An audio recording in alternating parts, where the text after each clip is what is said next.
Hi there, my name is Tercy Engelhardt, and I would like to welcome you to this episode of Unreasonably Grateful Podcast, Living in Grace by Choice. And however you got here, there's so many ways that might have happened. I'm so grateful that you are, and I want to make sure you know that you're welcome and that you matter, and that I'm so pleased to be able to share this time with you. Every week, I remind you that I don't have your answers. I believe you do. And I'm simply sharing tidbits of wisdom and experiences from my own life as I enter my 40th year of recovering from living an addictive lifestyle from 16 years old to 36, healing from abuse as a teenager, and then living with an eating disorder secretly, quietly. And now this is my 40th year that I've entered into because my recovery started around Easter time. And we are in the third plus week of the Lenten season. And so grateful to be here. So grateful. So, however you got here, welcome. Let's see here. Again, just a note, like how you can listen to this podcast isn't like I know something and you don't. It's like, this is my story. And there were parts of it that may overlap with yours or stimulate something in your own story that gives you a clue to your next step. Because I believe we're constantly moving closer to being the beings we were divinely created to be. That's my prayer for all of us. And if somehow I can be a part of that in your life, I feel honored and privileged and blessed. Okay, so I want to follow up on last week's a little bit. Last week's was living without, what we can live without, putting aside things. And of course, I never could have imagined that we might lose our little Russell Terrier Scout. But we did. And it was an accident on the farm. She did die almost instantly. I was running up to her when I saw what had happened, and she heard my voice, wagged her tail once, and that was it. And I held her and just wailed. That little dog and I were so close. We had been through some tough times together. She had definitely helped me. The unconditional love sometimes of furry pets is an amazing salve to wounds. She was unbelievable. She was a amazing little girl in our life. And we've since discovered, living without her, that she was a stimulus for all of us. The labs don't quite know what to do. They haven't even walked off into the woods much. They kind of mope around. So do I. It's been so difficult. There's such a void. Now, what do I learn from this? I don't think any of us realize what void there will be when we're no longer here, because so much of how we interact with one another is invisible. People do things for me, I do things for them, and it just happens invisibly. And then when it's not there, there's a hole, there's a gap. Scout was always up for playing. She was always positive. She didn't care if you kicked some snow or a rock or splashed some water. She was up for chasing it and engaging you in her game. She engaged all of us in playing more, in having more fun, in laughing and smiling. And there's a void for sure. So I say that because I want each of you to recognize the difference you make. And it may not be something you're even aware of, but I want you to consider that your presence matters, that you contribute in ways that perhaps you're even unaware of and other people may be unaware of. But in the absence of you, there will be a void. There will be a missing. And so what we can all do in this as a reminder is up the acknowledgement. Acknowledge and appreciate one another more. You may be doing a great job of it.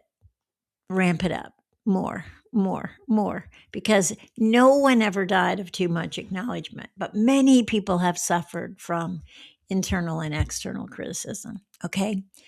That's Scout reminding us: play more, have fun, laugh more, and then acknowledge and call each other into their highest form of themselves on a daily basis, moment by moment. Okay. Thank you, Scout, for all you provided in our lives. All right. This particular episode is Giving is Receiving. So, in the story with my sister and I have decided she's going to come here. She's going to move here. She's going to transfer records here. She's going to do her surgery here and her healing and recovery here. And so we're just moving a couple things around, making room for her in a pretty small spare bedroom and a bath. But I want to share a little bit about my experience of how that came about. Is she went for her pre-op appointment. And I suspect that when we first get a diagnosis that says something's not okay with us, it probably doesn't land like it's that big of a deal. It's just like, whoa, oops, something. And then as we take the steps towards it, and as she stepped into her pre-op appointment, she got really clear on the scope and the size of the surgery. And so did I. And I had told her earlier, listen, Mary, if you need a place to come be here. We have some infrastructure that can help you, support you. We're happy to. I'm happy to. And I think the pre-op appointment kind of brought to a head how big of a thing this is. And she didn't really have the infrastructure to be able to adequately support her in moving through this graciously and healing. And so that's what she's going to do. And she's going to arrive here April 1st, so just a few weeks. And what I want to share with you is, while she thinks I'm giving something, what I became very aware of this morning is anytime we give, we actually receive. Now, we don't always look at it that way. And sometimes I think that's because it's not selfless giving. Lots of times we give maybe to get, or we give for whatever the thing is. But when you really give, when you give from that unconditional love place in your heart, when you give from that divine quality of generosity and love, you're receiving a lot. Because what I've noticed is I'm getting time with my sister. There were years when we were separated and both of us were dealing with whatever we were dealing with. And while we've had seasons together, we've also had long seasons apart. And during those seasons, I would have done anything to have been able to be closer to my sister, to be more in one another's lives. And so it feels like while there's this diagnosis, and it may feel heavy and feel like a weight and feel like an issue, something to manage, something to navigate, something to be with, there's also a blessing. We're both being blessed in such an amazing way to have this time together, to be able to laugh and to share stories. And nobody knows the two of us longer or better than each one of us. And I can remember begging my sister to read me Nancy Drew mystery stories because we shared a bedroom. And she didn't always want to do it. But sometimes if I'd sneak into the kitchen and get her some ice cream with maraschino cherries and maybe some chocolate chips, she'd read me a story. And it wasn't that easy to get treats out of my mother's kitchen. So it's a precious time, when you begin life together. It's a gift if you get to close out the chapters of your life together. So I'm really aware of, you actually can't give without receiving.